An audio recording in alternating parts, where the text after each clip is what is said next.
L-Irlandiż Jeremy Harbinson ingħata 5 xhur u nofs ċans biex jixtar l-isfida tal-inkjesta tal-isptarijiet u jipprepara ruħu fir-rwol bħala project manager għal dak li kien hemm bżonn isir.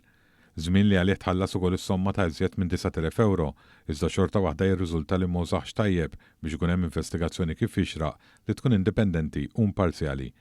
F'dan il-perjodu qabel beda jissuġġerixxi l-esperti li għandhom jinħatru, Harbinson li ftaħar li hu persuna professjonali b'40 sena esperjenza mhux minn tifsa, suppost fehem mill-ewwel ir-rwol kbir u ċentrali li kellha d-ditta ta' accountants u awdituri Price Waterhouse Coopers fil-konċessjoni tal-isptarijiet. Suppost fehem li fil-proċess tal-investigazzjonijiet u sħabu kien se jkollhom jarblu u jieħdu pożizzjoni dwar ir-rwol tal-istess ditta.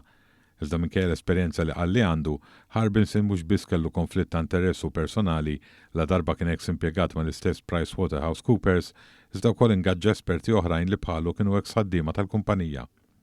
Dan anke jekk suppost kien jaf li kellu jirrakkomanda persuni li jkunu assolutament indipendenti, imparzjali u ta' integrità bħala l-esperti tal-Qorti, kif ukoll kollox jitolbu l-istandards internazzjonali u linji-gwida f'dan ir-rigward tal-Kunsill tal-Ewropa. Minkejja dan sallum il-ġurnata jirriżulta li l-profil ta' Harbinson innifsu fuq il-pjattaforma LinkedIn għadu juri l-logo tal-istess Price Waterhouse Coopers fejn iddikjara li għatta kważi 19-il sena jaħdem hemm, inkluż fil-kapaċità ta' partner. Fid-darba li xed fil-Qorti f'Ottubru li għadda, l-espert ewlieni prova jmewwed dan il-konflitt ta' interess billi qal li naqat mal-kumpanija qabel saret Price Waterhouse Coopers. Qal ukoll li ma jiftakarx ir-rwol tagħha fil-konċessjoni tal-isptarijiet. Mill-lista ta' esperti li għaddew fidejn il-Maġistrat Gabriella Vella, jirriżulta li Harbinson ma kienx l-uniku wieħed passat ma' Price Waterhouse Coopers.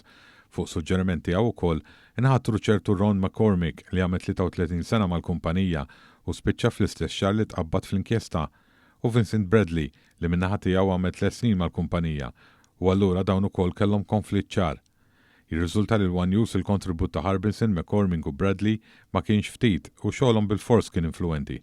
Fil-fatt skont l-irċevuti li ġew preżentati, dawn ħadmu mal-20% tas-sigħat kollha involuti fl-inkjesta u ta' dan il-qorti ħallsithom iżjed minn 2 miljun euro.